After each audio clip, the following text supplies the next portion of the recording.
mata pelajaran sejarah kali ini, kami ditugaskan untuk membuat narasi atau storytelling yang indah tentang tempat bersejarah. Kami memilih untuk membuat storytelling dengan judul Kelenteng Hoktepio Purwokerto. Kami memilih tempat ini karena tempat tersebut merupakan peninggalan sejarah, dan juga masih banyak siswa yang tidak mengetahui dan mengenal tentang Kelenteng Hoktepio. Termasuk kami juga belum mengenal lebih tentang kelenteng tersebut. Kelenteng adalah tempat bersembahyang untuk penganut agama Konghucu.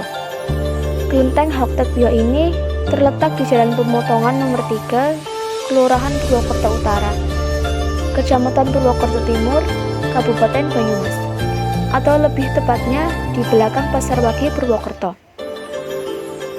Sebelum berdiri Pasar Wage, daerah ini merupakan pusat pemerintahan Kadipaten di bawah Adipati Pancurawis, di mana dulunya lokasi Pasar Wage tersebut merupakan alun-alun. Saat lokasi yang sekarang menjadi Pasar Wage menjadi pusat pemerintahan, banyak pedagang asongan dari Cina yang menawarkan dagangannya kepada masyarakat sekitar Kadipaten, yang lama-kelamaan semakin ramai dan merambah ke alun-alun. Dengan surutnya Kadipaten tersebut, membuat para pedagang asongan dari Cina bermalam dan sembahyang di teras Kadipaten.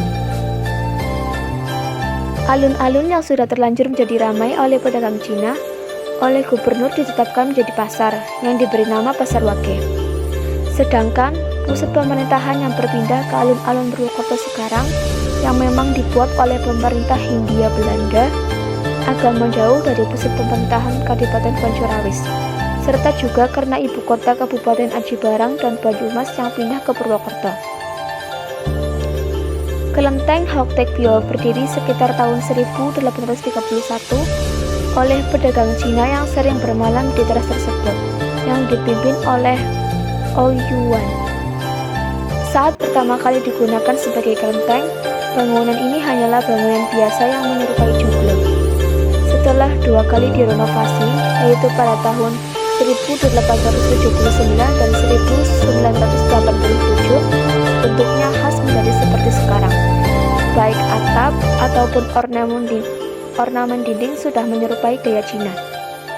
Serta beberapa kali ada pembangunan untuk memperindah kelenteng di bagian depan, untuk aula perkumpulan orang alis Tionghoa, dan untuk sekedar berkumpul dan bermain catur. Kami juga mendatangi kelenteng ini untuk berkunjung dan ingin mewawancari pengurus kelenteng tentang sejarah kelenteng. Tetapi waktu kami berkunjung, pengurus kelenteng Hoktepio sedang di luar.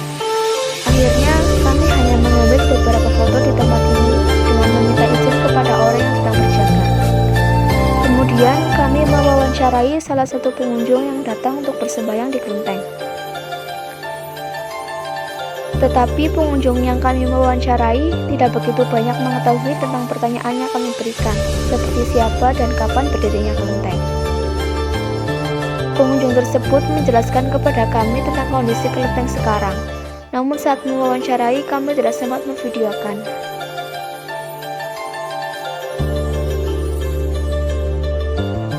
Selain menjadi tempat ibadah, kelenteng Hoktepio juga berfungsi sebagai sarana berkumpul sesama etnis Tionghoa, lokasi kuliah studi agama-agama, universitas terdekat, objek penelitian, dan wisata religi. Pihak kelenteng sendiri tidak membatasi niat kunjungan selama tidak mengganggu keperjalanan ibadah. Waktu untuk beribadah biasanya saat pagi atau sore. Intensitas kunjungan ibadah juga akan meningkat saat bulan ke-7 kalender Tionghoa atau mendekati Imlek. Setiap tanggal 1 dan 15 tiap bulannya dalam kalender Tionghoa, serta saat peringatan hari kelahiran Dewa Dewi. Oleh karenanya, pengunjung yang hendak datang diharapkan lebih memperhatikan waktu kunjungan, sehingga menciptakan keleluasaan baik bagi pengunjung maupun umat yang akan beribadah. Kelenteng Hoktepio memiliki fasilitas yang memadai. Pada bagian dalamnya, kelenteng ini terdiri dari area ibadah yang dilengkapi oleh lebih dari 20 kimsen atau patung Dewa Dewi, serta satu taksidermi harimau. Pada bagian luar, di sisi kanan dan dari gerbang masuk kelenteng, merupakan area tenis meja, Sedangkan di sisi kiri merupakan area untuk sekadar duduk santai dan berkumpul. Kelenteng ini juga menyediakan fasilitas pembelian dupa dan lilin, area parkir, serta toilet, sehingga umat yang hendak beribadah tidak perlu risau. Meskipun bersebelahan dengan Kauma yang terkenal sebagai wilayah santri, tapi pihak kelenteng menyatakan bahwa mereka tidak pernah mengalami konflik. Masyarakat di area tersebut terbilang sudah cukup memahami dan menghargai adanya perbedaan keyakinan. Dari sisi para pedagang non-Tionghoa di area Pasar Wage, mereka juga tidak merasa keberatan dengan adanya kelenteng. Bahkan mereka menuturkan bahwa adanya kelenteng memberikan dampak positif, seperti kenaikan pendapatan, khususnya saat menjelang Imlek.